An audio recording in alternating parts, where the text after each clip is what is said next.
ബഹുമാന്യരായ സത്യവിശ്വാസികളെ വിശ്വാസികൾ, അള്ളാഹുവിനെ സൂക്ഷിച്ചുകൊണ്ട് അവന്റെ വിധിവിലക്കുകൾ ജീവിതത്തിന്റെ എല്ലാ മേഖലയിലും എല്ലാ സന്ദർഭത്തിലും പാലിച്ചുകൊണ്ട് ജീവിക്കണമെന്ന് ഏവരെയും ഓർമ്മപ്പെടുത്തുകയാണ്, വസിയത്ത് ചെയ്യുകയാണ്. കുറച്ചു കാലമായി നമ്മുടെ കേരളത്തിൽ മഴക്കാലം എന്ന് പറഞ്ഞാൽ ഒരു ദുരിതകാലമാണ് എന്നൊരു പ്രതീതിയാണ് ഉള്ളത്. പ്രളയത്തിന്റെയും പ്രകൃതിക്ഷോഭത്തിന്റെയും മഴക്കെടുതിയുടെയും ഒക്കെ വാർത്തകൾ കൊണ്ട് നമ്മുടെ മാധ്യമങ്ങൾ നിറയുന്ന ഒരു കാലമായി മാറിയിരിക്കുന്നു. വിവിധ അലർട്ടുകൾ ഇന്നൊരു വലിയ ചർച്ചാ വിഷയമായി മാറിക്കൊണ്ടിരിക്കുകയാണ്. യെല്ലോ, ഓറഞ്ച്, റെഡ് എന്നൊക്കെ പറഞ്ഞ് ഓരോ മുന്നറിയിപ്പുകൾ ഓരോ ദിവസവും വരുന്നു. ആ മുന്നറിയിപ്പുകൾ ഗവൺമെന്റ് കൊടുക്കുന്ന സമയത്ത് കൊടുക്കാതെ പോയാൽ അത് വലിയ വിവാദമാകുന്നു.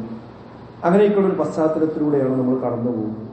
മുൻപില്ലാത്ത രീതിയിൽ തന്നെ ഒരു ദിവസം മുഴുവൻ നിന്ന് മഴ പെയ്താൽ പിറ്റേ ദിവസം വിദ്യാലയങ്ങൾക്ക് അവധി നൽകേണ്ടുന്ന ഒരു സാഹചര്യം എല്ലാം ഇന്ന് കേരളത്തിൽ ഉണ്ട്. ഇവിടെ ഈ സന്ദർഭങ്ങളിൽ നമ്മുടെ വാർത്താ മാധ്യമങ്ങളിൽ, പ്രത്യേകിച്ച് ചാനലുകളിലും പത്രങ്ങളിലും ഈ വാർത്തകൾ വലിയ തോതിൽ ഇന്ന് നമ്മൾ കണ്ടുകൊണ്ടിരിക്കുന്നു, വായിച്ചുകൊണ്ടിരിക്കുന്നു. അതുകൊണ്ട് തന്നെ പലപ്പോഴും എങ്ങനെയാണോ പത്രമാധ്യമങ്ങൾ ഈ വിഷയത്തെ നോക്കിക്കാണുന്നത്, ചാനലുകൾ എങ്ങനെയാണോ ഇതിനെ സമീപിക്കുന്നത്, ആ ഒരു കാഴ്ചപ്പാടിലൂടെ തന്നെ മറ്റുള്ളവരും അതിനെ നോക്കിക്കാണുന്ന ഒരു സാഹചര്യം ഇന്ന് നിലവിലുണ്ട്. പലപ്പോഴും പത്രമാധ്യമങ്ങൾ ഇതിനെയൊക്കെ നോക്കിക്കാണുന്നത് അവരുടേതായ ഒരു നിലപാട് തറയിൽ നിന്നുകൊണ്ടാണ്. അതുകൊണ്ട് അത് വളരെ സങ്കുചിതമായ ഒരു ധാരയിലൂടെയായിരിക്കും അവരത് ആ കാഴ്ചപ്പാടുണ്ടാകുന്നത്. എന്നാൽ വിശ്വാസികളെ സംബന്ധിച്ചിടത്തോളം അതിനെ സമഗ്രമായി അതിനെ നോക്കിക്കാണാൻ നമുക്ക് സാധിക്കേണ്ടതുണ്ട്. പലപ്പോഴും മാധ്യമങ്ങൾ ഇത്തരം സന്ദർഭങ്ങളെ, പ്രത്യേകിച്ച് ഈ ജൂൺ ജൂലൈ മാസമായി കഴിഞ്ഞാൽ ഉണ്ടാക്കുന്ന ഒരു പ്രതീതി എന്ന് പറയുന്നത് ഇത് ഒരു ദുരിതകാലമാണ്, മഴപ്പെയ്ത്ത്, ദുരിതപ്പെയ്ത്ത് എന്ന ഹെഡിങ്ങുകൾ തന്നെയാണ് നമ്മൾ സാധാരണ കാണാറുള്ളത്. അതുകൊണ്ട് നമുക്ക് തോന്നുന്നത് ഇതൊരു ദുരിതകാലമാണ്. അതേപോലെ തന്നെ ഇതില് ഈ പ്രകൃതിക്ഷോഭങ്ങളിലൊക്കെ പെടുന്ന ആളുകളുടെ മരണപ്പെടുമ്പോൾ അത് വലിയ വാർത്തയായിട്ട് വരുന്നു. എന്നിട്ട് അത് 24 മണിക്കൂറും അതിന്റെ വിലാപങ്ങൾ, ആ കുടുംബത്തിന്റെയും ആളുകളുടെയും ഒക്കെ വേദനകളും ബുദ്ധിമുട്ടുകളും അത് എത്രത്തോളം തീവ്രമായി ഒപ്പിയെടുക്കാൻ കഴിയുമോ ആ രീതിയിൽ ഒപ്പിയെടുക്കുന്നു. അതിന്റെ ഫോട്ടോസുകൾ പ്രസിദ്ധീകരിച്ചുകൊണ്ടിരിക്കുന്നു. അങ്ങനെ അവരുടെ ഒരു തിരക്ക് പറഞ്ഞാൽ അവരുടെ റേറ്റിംഗ് വർദ്ധിപ്പിക്കുന്നതിന് വേണ്ടി തന്നെ ശ്രമിച്ചുകൊണ്ടിരിക്കുന്ന മാധ്യമങ്ങളുണ്ട്. എല്ലാ മാധ്യമങ്ങളും അങ്ങനെയാണെന്നല്ല ഞാൻ പറയുന്നത്. അതായത് നിങ്ങൾക്ക് ഓർമ്മയുണ്ടാവും, നമ്മുടെ തൊട്ടടുത്തുള്ള ഒരു സംസ്ഥാനത്ത് ഒരു വ്യക്തി, ഒരു ലോറി ഡ്രൈവർ, ഒരു മണ്ണിനടിയിൽപ്പെട്ട സംഭവവുമായി ബന്ധപ്പെട്ട് ദിവസങ്ങളോളം, അത് മണിക്കൂറുകളായി ആ ഒരു വിഷയത്തെ മുന്നിൽ വെച്ചുകൊണ്ട് ആളുകളെ മുൾമുനയിൽ നിർത്തിയ ഒരു റിപ്പോർട്ടിംഗ് നമ്മുടെ ശ്രദ്ധയിലുണ്ടായിരുന്നു. അത് പലപ്പോഴും ഈ പല വിഷയങ്ങളിലും ആവർത്തിക്കാറുണ്ട്. ഇതിന് മൊത്തത്തിൽ ഉണ്ടാക്കിയെടുക്കുന്ന ഒരു കാഴ്ചപ്പാട് എന്താണെന്ന് വെച്ചാൽ, ഈ മതം, ദൈവം എന്നൊക്കെ പറയുന്നത് ഒരു നിഷേധാത്മകമായി കാണേണ്ട കാര്യമാണ്. ദൈവം എന്ന് പറഞ്ഞാൽ കാരുണ്യമില്ലാത്ത ഒരു സംഗതിയാണ്.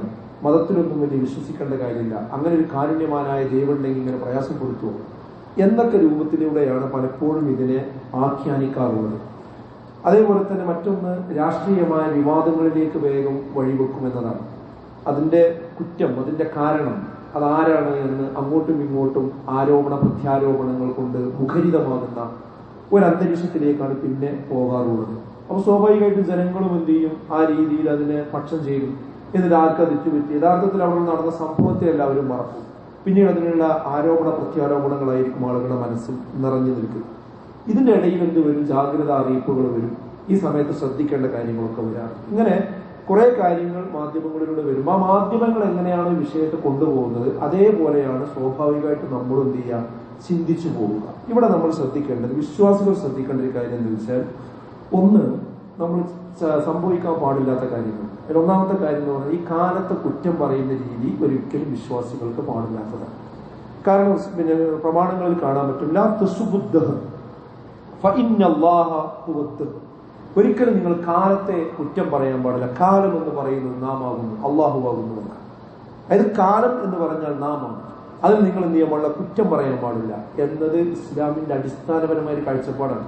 അതുകൊണ്ട് നമ്മളൊരു വല്ലാത്ത കാലം, ദുരിതകാലം എന്നൊക്കെ പറയുമ്പോൾ അത് ഒരിക്കലും തന്നെ ഒരു വിശ്വാസിക്ക് പ്രയോഗിക്കാൻ പാടില്ലാത്ത ഒരു സംഗതിയാണ് എന്ന് നമ്മൾ മനസ്സിലാക്കണം. കാരണം എന്താണെന്ന് വെച്ചാൽ ജാഹിലിയ കാലഘട്ടങ്ങളിൽ ഉണ്ടായിരുന്ന ആളുകള് അവരുടെ വിശ്വാസം എന്ന് പറഞ്ഞ ഒരു ഭൗതികതയിൽ ഊന്നിയ ഒരു വിശ്വാസമായിരുന്നു. അങ്ങനെയാണ് അവർ പ്രകൃതിക്ഷോഭങ്ങളെയൊക്കെ കണ്ടിരുന്നത്. വിശുദ്ധ ഖുർആൻ പറയുന്ന നോക്കിങ്ങൾ വഖാലു മാ ഹിയ ഇല്ലാ ഹയാതുന ദുനിയ നമൂതു വനഹ്യ. അവര് പറയുന്നത് ഈ ദുനിയാവ് എന്ന് പറഞ്ഞാൽ എന്താണ്? നമ്മൾ ജനിക്കുന്നു, ജീവിക്കുന്നു, മരിക്കുന്നു, അതിലപ്പുറമൊന്നും സംഭവിക്കാനില്ല. വമാ യുഹ്ലികുന ഇല്ല ദഹർ. നമ്മളെ നശിപ്പിക്കുന്നത് ഈ കാലം മാത്രമാണ്, അല്ലാതെ ഒന്നുമല്ല. വമാ ലഹും ബിദാലിക മിൻ ഇൽമിൻ ഇൻഹും ഇല്ലാ യദുന്നൂൻ. വിശുദ്ധ ഖുർആൻ പറയണത് എന്നാൽ അവർക്ക് അതിനെക്കുറിച്ച് കൃത്യമായ അറിവില്ല, അവരുടെ ഊഹങ്ങൾ മാത്രമാണ് അവർ പറഞ്ഞുകൊണ്ടിരിക്കുന്നത് എന്നാണ്. അപ്പൊ നമ്മൾ മനസ്സിലാക്കേണ്ടത് ആ ഒരു ഭൗതിക ആസ്പെക്റ്റിലൂടെ തന്നെയാണ് ഇന്ന് നമ്മുടെ സമൂഹത്തിലും ഈ കാര്യങ്ങളൊക്കെ ആഖ്യാനിച്ചുകൊണ്ടിരിക്കുന്നതും വ്യാഖ്യാനിച്ചുകൊണ്ടിരിക്കുന്നതും എന്ന് നമ്മൾ തിരിച്ചറിയേണ്ടത്. അതുകൊണ്ട് ഒരിക്കലും തന്നെ കാലത്ത് കുറ്റം പറയും. അതേപോലെ തന്നെ നമ്മുടെ ആറാമത്തെ വിശ്വാസമാണ് എന്ത്? വിധിയിലുള്ള വിശ്വാസം എന്ന് പറയുന്നത്. ആ വിധിയിലുള്ള വിശ്വാസത്തെ കൊഞ്ഞനം കുത്തുന്ന സമീപനങ്ങളും ഈ സന്ദർഭത്തിൽ ഉണ്ടാകാൻ പാടില്ലാത്തതാണ്. വേറൊന്നും നമ്മൾ മനസ്സിലാക്കേണ്ടത്, എല്ലാം കാലത്തിന്റെ നെറുമണ്ടയിൽ വെച്ച് രക്ഷപ്പെടുന്ന ഒരു സ്വഭാവം ഈ സന്ദർഭത്തിൽ മനുഷ്യന്മാർക്കുണ്ട്. മുമ്പ് കാലത്തെ കേരളത്തിൽ ഇതുപോലുള്ള പ്രശ്നങ്ങൾ ഉണ്ടായിട്ടില്ല. അതിന്ന് അപേക്ഷിച്ച് എന്താ ഇപ്പൊ അത് കുറിച്ച് തീവ്രമാകാൻ കാരണം? പണ്ട് കാലത്ത് വെള്ളം ഒഴുകിപ്പോയിരുന്ന തോടുകൾ ഉണ്ടായിരുന്നു, പുഴകൾ ഉണ്ടായിരുന്നു. അവിടങ്ങളിലൊക്കെ ജനങ്ങൾ താമസിക്കാൻ തുടങ്ങി, അവിടങ്ങളിലൊക്കെ ജനവാസം ഉണ്ടാകാൻ തുടങ്ങി. സ്വാഭാവികമായിട്ട് വെള്ളത്തിന് പോകാൻ പറ്റാത്തൊരു സാഹചര്യം വന്നു. അത് നമ്മൾ കാണാതിരുന്നുകൂടാ. അപ്പൊ ആ ഒരു സന്ദർഭം മാറ്റി വെച്ചുകൊണ്ട് എല്ലാത്തിനും പ്രശ്നം ഇവിടെ പ്രകൃതിയാണ്, അതേപോലെ തന്നെ ഈ കാലമാണ് എന്ന രീതിയിലേക്ക് കൊണ്ടുപോകുന്ന രീതി ശരിയല്ല. അതിൽ കുറെ മനുഷ്യന്മാരുടെ തെറ്റായ ആസൂത്രണത്തിന്റെ ഭാഗമായിക്കൊണ്ടും പലതും ഇവിടെ സംഭവിച്ചുകൊണ്ടിരിക്കുന്നുണ്ട് എന്നും നമ്മൾ മനസ്സിലാക്കേണ്ടതുണ്ട്. അപ്പൊ ഈ സന്ദർഭത്തിൽ മാധ്യമങ്ങളിൽ നിന്ന് നമ്മൾ സ്വീകരിക്കേണ്ടത് ഏതാണെന്ന് വെച്ചാൽ മുന്നറിയിപ്പുകൾ നമ്മൾ സ്വീകരിക്കണം. ഭൗതികമായി നമുക്ക് നൽകുന്ന ചില നിർദ്ദേശങ്ങളുണ്ട്, ജാഗ്രതാ മുന്നറിയിപ്പുകളുണ്ട്. ആ മുന്നറിയിപ്പുകൾ പരിഗണിക്കുക എന്നുള്ളത് ഒരു വിശ്വാസിക്കും നിർബന്ധമായിട്ടുള്ള കാര്യമാണ്. അതിൽ പ്രധാനമായത് ഈ മഴക്കാലം വരുമ്പോൾ ജലജന്യ രോഗങ്ങൾ വലിയ രീതിയിൽ ഇന്ന് വ്യാപിച്ചുകൊണ്ടിരിക്കുന്നുണ്ട്. നമുക്കറിയാം ശിഖല്ല രോഗം ഇന്ന് ഓരോ പുതിയ പുതിയ പേരുകൾ വന്നുകൊണ്ടിരിക്കുകയാണ്. നമ്മുടെ പഞ്ചായത്തിൽ തന്നെ ഒരു മരണം റിപ്പോർട്ട് ചെയ്യപ്പെട്ടിട്ടുണ്ട്.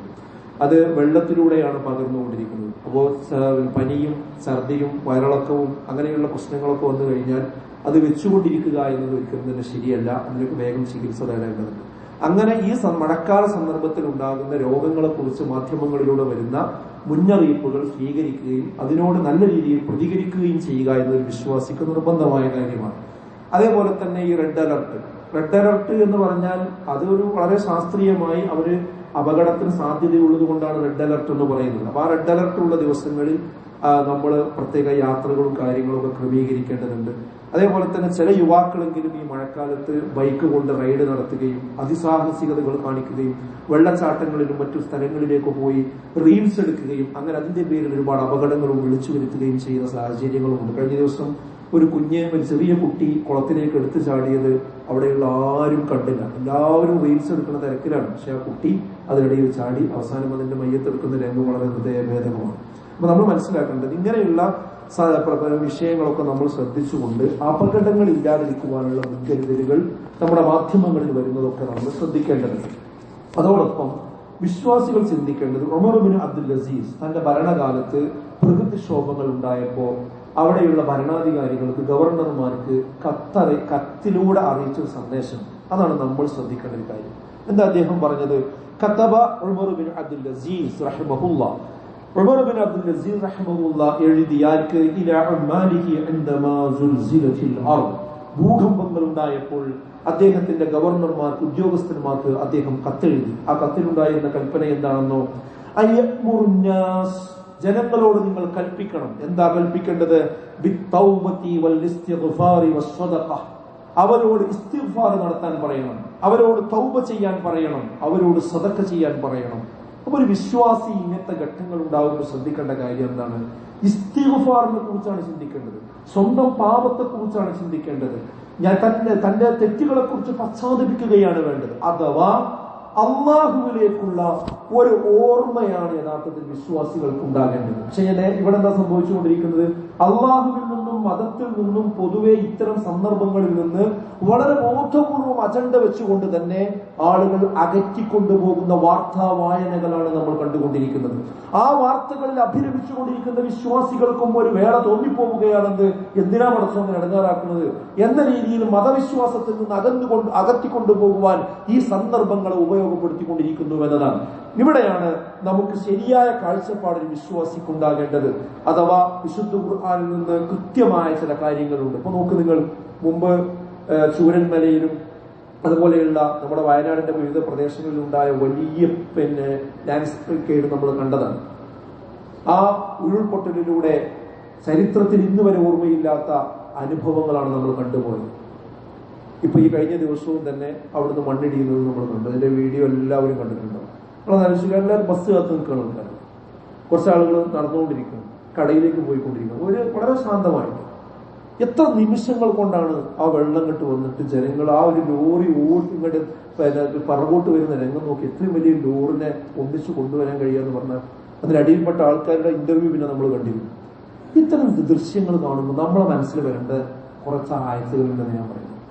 ഇതൊക്കെ ഓർമ്മപ്പെടുത്തലാണ്. അതിൽ ചെറിയൊരു കുന്നിന്റെ ഒരു ഭാഗം വന്നപ്പോഴേക്കും മനുഷ്യൻ അങ്ങനെയാണെങ്കിൽ അള്ളാഹ് പറയുന്നു, നോക്കിങ്ങൾ, യാ അയ്യുഹന്നാസ്, ഏ ജനങ്ങളെ, ഇത്തഖൂ റബ്ബക്കും, നിങ്ങളുടെ റബ്ബിനെ നിങ്ങൾ സൂക്ഷിക്കണം. കാരണം ഇന്ന സൽസലത്തുസ്സാഅത്തി ശൈഉൻ അളീം, അന്ത്യസമയത്തിൽ ആ പ്രകമ്പനമുണ്ടല്ലോ, അത് വമ്പിച്ച ഒരു കാര്യമാണ്. എന്താണ് അങ്ങനെ പ്രകമ്പനമുണ്ടായാൽ, ഭൂമി കുലുങ്ങിയാൽ അതും സംഭവിക്കും. എന്തുണ്ടാവും? യൗമ തറൗനഹ, നിങ്ങൾക്കെന്ന് കാണാൻ പറ്റും. തദ്ഹലു കുല്ലു മുർദിഅത്തിൻ അമ്മാ അർളഅത്, തദ്ഹലു, എല്ലാവരും അശ്രദ്ധയിലാകും. ആരാ ശ്രദ്ധയിലാകുന്നത്? കുല്ലു മുർദിഅത്തിൻ, എല്ലാ മുല കൊടുക്കുന്ന സ്ത്രീകളും. അമ്മാ അർളഅത്, ആർക്കാണോ അവർ മുല കൊടുത്തുകൊണ്ടിരിക്കുന്നത് ആ കുഞ്ഞിനെ. ഒരു കുഞ്ഞിനെ മാറോട് അടക്കി പിടിച്ച് ആ കുഞ്ഞിന് മുലയൂട്ടുമ്പോ എന്ത് പ്രതിബന്ധമുണ്ടായാലും ആ കുഞ്ഞിനെ ആ മാതാവ് ഒരിക്കലും വലിച്ചെറിയുകയില്ല. പൂക്കിപ്പറമ്പിൽ ഒരു ബസ് ദുരന്തം ഉണ്ടായിരുന്നു, നിങ്ങൾക്ക് ഓർമ്മയുണ്ടാവും. ബസ് കരിഞ്ഞു പോയി, കത്തിപ്പോയി. അന്ന് മെഡിക്കൽ കോളേജിൽ കിടത്തിയ മൃതദേഹങ്ങൾക്ക് ഒരു മൃതദേഹത്തിന്റെ ഫോട്ടോ പത്രങ്ങൾ കൊടുത്തിരുന്നു. ഒരു സ്ത്രീ തന്റെ സ്വന്തം കുഞ്ഞിനെ മാറോടണക്കി പിടിച്ച് രണ്ടുപേരും കരിഞ്ഞു പോയ ദൃശ്യം. എന്താ സംഭവിക്കുന്നത്? അങ്ങനെ തീ കത്തിയപ്പോൾ പോലും സ്വന്തം കുഞ്ഞിനെ മാറോട് പിടിക്കണം. പക്ഷേ ഖിയാമത്ത് നാൾ സംഭവിക്കുമ്പോ മുലവെടുത്തുകൊണ്ടിരിക്കുന്ന കുഞ്ഞിനെ ആ മാറിടത്തിൽ നിന്ന് പറിച്ചറിഞ്ഞ് സ്വന്തം കാര്യം ഓടി നോക്കി ഓടിപ്പോകുന്ന ഒരവസ്ഥ ഉമ്മയ്ക്കുണ്ടാകുമെന്നാണ്. അതുപോലെ തന്നെ ഗർഭം ധരിച്ചവരാരൊക്കെയുണ്ടോ, ഏതൊക്കെ ജീവജാലങ്ങളുണ്ടോ, അവർ 10 മാസം തയ്യാൻ കാത്തുകൂടാതെ അവരുടെ വേദന കൊണ്ട്, ഭയം കൊണ്ട് അവരുടെ ഗർഭത്തെ അവർ പ്രസവിച്ചു പോകും. മനുഷ്യന്മാരിങ്ങനെ ഓടും. ഓടുന്ന സമയത്ത് നമ്മൾ വിചാരിക്കും അവർ കള്ളു കുടിച്ചോടണം, മത്ത് ബാധിച്ചോടണം. പക്ഷെ അവർ മത്തൊന്നും ബാധിച്ചിട്ടില്ല. ഈ സംഭവത്തിൽ ബേജാറ് വന്നുകൊണ്ട് അവർ ഓടിക്കൊണ്ടിരിക്കുകയാണ്. അള്ളാഹുവിന്റെ ശിക്ഷ അതികഠിനമായിരിക്കും എന്നാണ് വിശുദ്ധ ഖുർആൻ ഓർമ്മപ്പെടുത്തുന്നത്. സുഹൃത്തുക്കളെ, അങ്ങനെ ഒരു നാളിനെ ഓർമ്മിപ്പിക്കാനാണ് ഇങ്ങനത്തെ സംഭവങ്ങളൊക്കെ. ഇത് സംഭവിക്കുമ്പോൾ ആരും ഉണ്ടാവില്ല. നമ്മൾ 10-40 കൊല്ലം നമ്മളെ മക്കൾക്ക് വേണ്ടിയാണ് വിദേശത്ത് പോയി അന്തരിച്ചത്. ആ മക്കൾ നമ്മളെ കൂടെ ഉണ്ടാവില്ല, ഭാര്യ കൂടെ ഉണ്ടാവില്ല.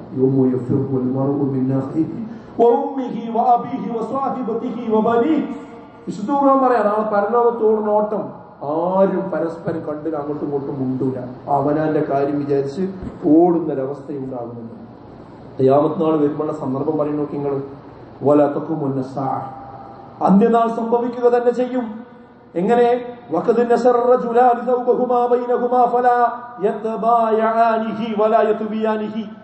രണ്ടാളുകൾ വാങ്ങുന്നവനും വിൽക്കുന്നവനുമാണ്.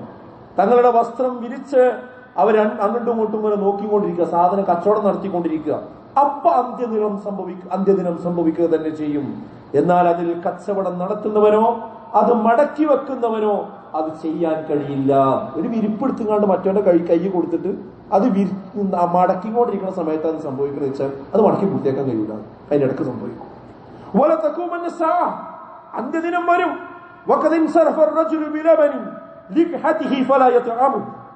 താൻ കറന്നെടുത്ത പാലുമായി ഒരാൾ മടങ്ങുന്ന വേളയിൽ അന്ത്യനാൾ സംഭവിക്കുക തന്നെ ചെയ്യും. എന്നാൽ അയാൾക്ക് ആ പാല് രുചിച്ചു നോക്കുവാൻ പോലും കഴിയില്ല. പാല് കടന്നു പോകുമ്പോഴേ അതൊന്ന് കുടിക്കാൻ പോലും കഴിയില്ല. അപ്പോഴേക്കത് സംഭവിക്കും. അന്ത്യദിനം വരും. ഒരാൾ തന്റെ ഹൗദ് നന്നാക്കുന്നവനായിരിക്കെ അന്ത്യനാൾ സംഭവിക്കുക തന്നെ ചെയ്യും. എന്നാൽ അയാൾക്ക് അതിൽ നിന്ന് ഒരിക്കലും കുടിക്കാൻ കഴിയുകയില്ല. അതിന്റെ മുമ്പ് അത് സംഭവിക്കും. അന്ത്യദിനം സംഭവിക്കും. തന്റെ ഭക്ഷണം ഒരാൾക്ക് വായിലേക്ക് ഉയർത്തിക്കൊണ്ടിരിക്കെ അന്ത്യനാൾ സംഭവിക്കും. എന്നാൽ അയാൾക്ക് അത് ഒരിക്കലും തന്നെ ഇറക്കാൻ കഴിയില്ല. അപ്പൊ ഇതിന് സമയം എത്രയെന്ന് സമയം നേരത്തെ കണ്ട മണ്ണിടിഞ്ഞു വരുമ്പോ വെള്ളം വരുമ്പോ ആൾക്കാർ ഓടുന്നുണ്ട്. ഇതുപോലെ ഭൂമി ഒന്നും കണ്ട് ജർക്കിയതാണ് കഴിഞ്ഞ മനുഷ്യനാണ്. ഇത്ര നിസ്സാരമായ ഈ ഒരു ഓർമ്മയല്ലേ നമുക്ക് ഇതൊക്കെ കാണുമ്പോണ്ടാകും. ആർക്കാ ഓർമ്മയുള്ളത്? ഇത് 24 മണിക്കൂർ കണ്ടാലും ഇതെന്തിനെ പടച്ചോട്ട് എങ്ങനെ കേട്ടു? ഈ പ്രതിഷേധത്തിന്റെ ചിഹ്നമാണ് ഇന്ന് മീഡിയകൾ ജനങ്ങൾക്കിടയിൽ ഉണ്ടാക്കിയത്. ഒരു വിശ്വാസം അങ്ങനെയല്ല ചിന്തിക്കണം. പടച്ചോനെ ഇതൊരു ചെറിയ അംശം ഇങ്ങനെ ആണെങ്കിൽ ഖിയാമത്ത് നാളാവും എന്തേക്കും അവസ്ഥ. ഇങ്ങനെ അവനാന്റെ മരണത്തെക്കുറിച്ചും പരലോകത്തെക്കുറിച്ചൊക്കെയാണ് നമ്മൾ ചിന്തിക്കണം. നമ്മുടെ അന്ത്യദിനം എന്ന് പറയുന്നത് നമ്മുടെ മരണമാണ്. അത് എപ്പോഴാണ് സംഭവിക്കുക? എനിക്ക് ഖിയാമത്ത് നാളൊന്നും കാത്തിട്ടുണ്ടോ? ഒരു അറ്റാക്ക് ഉണ്ടായാൽ മതി, ഇവിടുന്ന് റോട്ടിൽ കിടങ്ങുമ്പോൾ ഒരു വണ്ടി നിർത്തിയാൽ മതി പോരെ. അങ്ങനെ നമ്മളോട് അവസാനിക്കുകയാണെങ്കിൽ എന്തായിരിക്കും എന്റെ അവസ്ഥ? എന്താ എന്റെ അവസ്ഥ? നമ്മളെ വിശ്വാസം എവിടെ നിൽക്കുന്നു? അതിൽ ശിർക്കുണ്ടോ, വിദേഹത്തുണ്ടോ? നമ്മൾ ചിന്തിക്കണം. എന്റെ നിസ്കാരത്തിന്റെ അവസ്ഥ നിന്ന് ഞങ്ങൾക്ക് സുബൈക്ക് പള്ളിയിൽ പോകാൻ പറ്റിക്കണം. ഈ കഴിഞ്ഞ ഒരാഴ്ചയായിട്ട് ഒരൊറ്റ വക്ത് എനിക്ക് നഷ്ടപ്പെട്ടിട്ടില്ല എന്ന് പറയാൻ പറ്റുമോ? എന്റെ വിശുദ്ധ ഖുർആനിന്റെ അവസ്ഥ, ഞാൻ ഖുർആൻ ഒന്ന് കയ്യിലെടുത്തിട്ട് പാരായണം ചെയ്തിട്ട് എത്ര ദിവസമായി, എത്ര സമയമായി? അതേപോലെ തന്നെ എന്റെ ഒഴിവ് സമയം ഞാൻ എന്തിനാ ചെലവഴിക്കുന്നത്? ഈ റീൽസ് കാണാൻ വേണ്ടിയാണോ? ഈ മൊബൈലിൽ അഭിരമിക്കാൻ വേണ്ടിയാണോ? ദീനിന്റെ എന്തെങ്കിലും നല്ല കാര്യത്തിന് എന്റെ സമയം ഞാൻ കൊടുത്തിട്ടുണ്ടോ? എന്റെ സമ്പത്തിന്റെ കാര്യം എന്താണ്? ഞാൻ സക്കാത്ത് കൊടുത്തിട്ടുണ്ടോ? എന്റെ ലൈംഗിക സദാചാര മേഖലയിൽ നമ്മൾ എത്രത്തോളം ശ്രദ്ധിക്കുന്നുണ്ട്? ലഹരി ഉൽപ്പന്നങ്ങൾ ഇപ്പോഴും നമ്മുടെ പോക്കറ്റിലുണ്ടോ? ഇതൊക്കെയല്ലേ നമ്മൾ ചിന്തിക്കേണ്ടത്. ഇങ്ങനെ എവിടെയാണ് നമുക്ക് തകരാറുള്ളത് നോക്കി മനുഷ്യൻ നന്നാകുക വേണ്ടത്. അള്ളാഹിനെ കുറിച്ച് കൂടുതൽ ആലോചിക്കണം. അതിനാണ് സുഹൃത്തുക്കളെ ഇടയ്ക്ക് ഇങ്ങനെയുള്ള പ്രശ്നങ്ങളും പ്രതിബന്ധങ്ങളും ഒക്കെ ഉണ്ടായി. അതുകൊണ്ട് ഏതൊരു സന്ദർഭം ഉണ്ടായി കഴിഞ്ഞാൽ അതിനെ നേർക്കുനേരെ കാണാൻ, അതിൽ നിന്നുള്ള പാഠങ്ങൾ ഉൾക്കൊള്ളുവാനുമാണ് വിശ്വാസികളെ നിലനിന്ന് സന്നദ്ധമാകേണ്ടത്. അങ്ങനെയുള്ള യഥാർത്ഥ മുത്തക്കികളിൽ മുഅ്മിനീകളിൽ അല്ലാഹു നമ്മെ ഉൾപ്പെടുത്തി അനുഗ്രഹിക്കുമാറാകട്ടെ.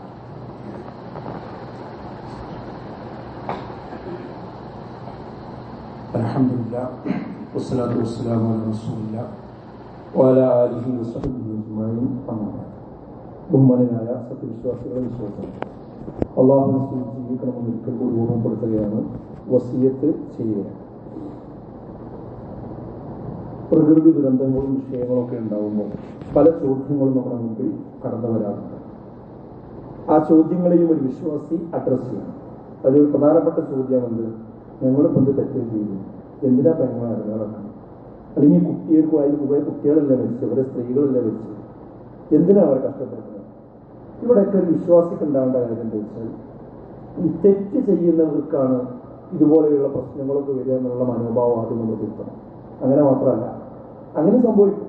തെറ്റ് ചെയ്യുന്നവരെ ശിക്ഷിച്ചുകൊണ്ട് പ്രളയങ്ങൾ ഉണ്ടായിട്ടുണ്ട്. നൂഹുവിന്റെ കാലത്ത് നമുക്കറിയാൻ പറ്റും.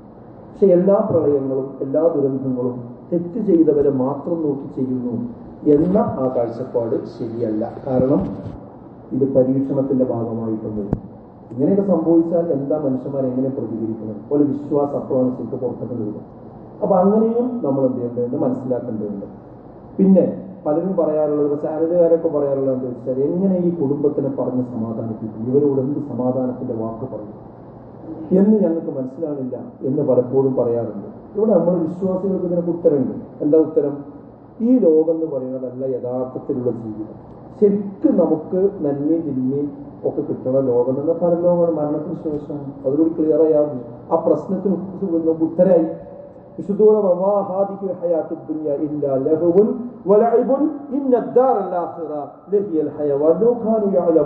ഈ ദുനിയാവ് എന്ന് പറയുന്നത് അത് കളിയും വിനോദവും അതുപോലെയുള്ള കാര്യങ്ങളൊക്കെയാണ്. ശരിക്കുള്ള ജീവിതം എന്ന് പറയുന്നത് പരലോകത്താണ്. നിങ്ങൾ അറിവുള്ളവരാണെങ്കിൽ അതാണ് നിങ്ങൾ മനസ്സിലാക്കേണ്ടത്. അപ്പൊ ശരിക്ക് മരണം അവസാനമാണ് എന്ന് മനസ്സിലാക്കുന്നവർക്ക് ഇതിന് ഉത്തരം ഉണ്ടാവില്ല. അതാ പ്രശ്നം. മരണം ഈ ജീവിതത്തിന്റെ അവസാനമാണെങ്കില്ല എന്ന് വിശ്വസിക്കുന്നവർക്ക് ഒരു ചോദ്യത്തിന് ഉത്തരം പറയാൻ കഴിയില്ല. എന്നാൽ മരണം യഥാർത്ഥ ജീവിതത്തിന്റെ ആരംഭമാണെന്ന് വിശ്വസിക്കുന്നവർക്ക് എല്ലാ ചോദ്യങ്ങൾക്കും ഉത്തരമുണ്ട്. എല്ലാ ചോദ്യങ്ങൾക്കും ഉത്തരമുണ്ട്. കാരണം യഥാർത്ഥ വിജയം പരലോകത്താണ്. യാതൊരു തർക്കവും അക്കാര്യത്തിലില്ല. അത് മാത്രമല്ല, ഇനി മരണപ്പെട്ട ഒരു വിശ്വാസിയാണെങ്കിൽ എന്താ അതിന്റെ വിധി? അത് പ്രളയത്തിലും അതുപോലെ അപകടത്തിലൊക്കെ ആണെങ്കിൽ ഷഹീദിന്റെ കൂലിയാണ്. എന്താ പ്രശ്നം? എന്തായാലും മരിക്കും. അങ്ങനെ എന്തെങ്കിലും മരണമാണെന്നുണ്ടെങ്കിൽ അയാൾക്ക് ഷഹീദിന്റെ കൂലി കിട്ടും. അതാ മറുപടി, അതാ ഉത്തരം.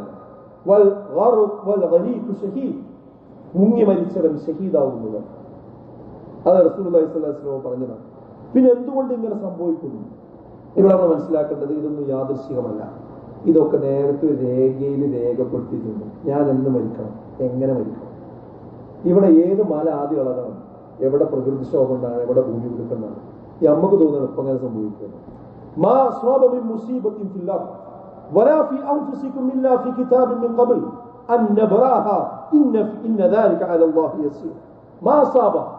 ഒന്നും ബാധിക്കുകയില്ല. ഒരു മുസീബത്തും ബാധിക്കില്ല. ഭൂമിയിൽ നിങ്ങളുടെ ശരീരത്തിലാകട്ടെ ഒരു ഗ്രന്ഥത്തിൽ നേരത്തെ രേഖപ്പെടുത്തപ്പെട്ടതല്ലാത്ത ഒരു കാര്യം ഭൂമിയിലാകട്ടെ നിങ്ങളിലാകട്ടെ സംഭവിക്കുകയേ ഇല്ല. അല്ലാഹുവിനോട് വളരെ എളുപ്പമുള്ള കാര്യമാവുക. അപ്പൊ നമുക്കാണെന്ത്? ഇത് യാദൃശ്ചികം, അല്ലാഹുവിന് യാദൃശ്ചികമല്ല. ഇതൊക്കെ നേരത്തെ പ്രോഗ്രാമുകളാണ്, അത് സംഭവിക്കുകയാണ്. ഇതാ വിധിയിലുള്ള വിശ്വാസം. അതാണ് മനുഷ്യന്മാർ വിശ്വാസികൾ മനസ്സിലാക്കേണ്ടത്. അള്ളാഹു തടഞ്ഞത് തരാനാരുമില്ല, അള്ളാഹു തന്നത് തടയാനും ആരുമില്ല. ഈ വിശ്വാസം നൽകുന്ന നിർഭയത്വം വിശ്വാസികൾക്ക് മാത്രമുണ്ടാകുന്നതാണ് എന്ന് മനസ്സിലാക്കണം. പിന്നെ ഇനി എങ്ങനെ ജീവിക്കുമെന്ന് ഇതിന് കാര്യമില്ലല്ലോ. ഇനി എങ്ങനെ ജീവിക്കുക, അത് നമ്മുടെ ചില കാഴ്ചപ്പാടുകളാണ്. നമ്മളെ പ്രളയവും കാര്യവും ഒന്നും ഉണ്ടായിട്ട് ഒരു വാപ്പ മരിക്കൂലേ, ഉമ്മ മരിക്കൂലേ, ഉറ്റവർ മരിക്കൂലേ, അതൊക്കെ വേറെ ഇവിടെ ജീവിച്ചിട്ടുണ്ട്. അതിനൊക്കെ വേറെ ആൾക്കാരും. അത് വേറുള്ളവർക്കൊരു പരീക്ഷണം കൂടിയാണ്. ഒരു അനാഥ ഉണ്ടാകുമ്പോഴാണ് അനാഥയോട് മറ്റുള്ളവർ എങ്ങനെയാണ് പെരുമാറുന്നതെന്ന് വേറുള്ളവർക്കുള്ള പരീക്ഷണമാണ്. ഒരു ദുരിതമുണ്ടാവുമ്പോൾ ആ ദുരിതം കൺമുമ്പിൽ കാണുമ്പോൾ അള്ളാഹ് ഹൈറ് കൊടുത്തോ അതിന് സഹായിക്കുന്നുണ്ടോ എന്ന് അവർക്കുള്ള പരീക്ഷണം. ഒരു ഗവൺമെന്റ് നോക്കി നിൽക്കുകയാണോ എന്നുള്ളത് അവർക്കുള്ള പരീക്ഷണം. എല്ലാ സംഭവങ്ങൾക്കും പിന്നിലും കൃത്യമായ അതിന് ലക്ഷ്യങ്ങളുണ്ട് എന്ന് നമ്മൾ മനസ്സിലാക്കണം. മരണപ്പെട്ടു പോയവരെ സംബന്ധിച്ചിടത്തോളം അവർ വിശ്വാസമനുസരിച്ച് നാളെ പരലോകത്ത് സംഭവിക്കും. ഇതിനെല്ലാത്തിനും ഉത്തരം. അതുകൊണ്ട് ഇത്തരം വിഷയങ്ങളൊക്കെ വരുമ്പോൾ ശരിക്കും വിശ്വാസി കൃത്യമായി കാര്യങ്ങളെ മനസ്സിലാക്കുന്ന രീതിയിലായിരിക്കണം മുന്നോട്ട് പോകേണ്ടത്. അതല്ലാതെ മാധ്യമങ്ങൾ ഉണ്ടാക്കുന്ന നെഗറ്റീവുകളുടെ കൂടെ പോയി തൻ്റെ വിശ്വാസം പണയപ്പെടുത്തുന്ന അവസ്ഥയല്ല ഉണ്ടാകേണ്ടത്. അങ്ങനെയുള്ള യഥാർത്ഥ മുത്തക്കികളും മുഅ്മിനീകളിൽ അല്ലാഹു നമ്മെ ഉൾപ്പെടുത്തി അനുഗ്രഹിക്കുമാറാകട്ടെ. നമ്മുടെ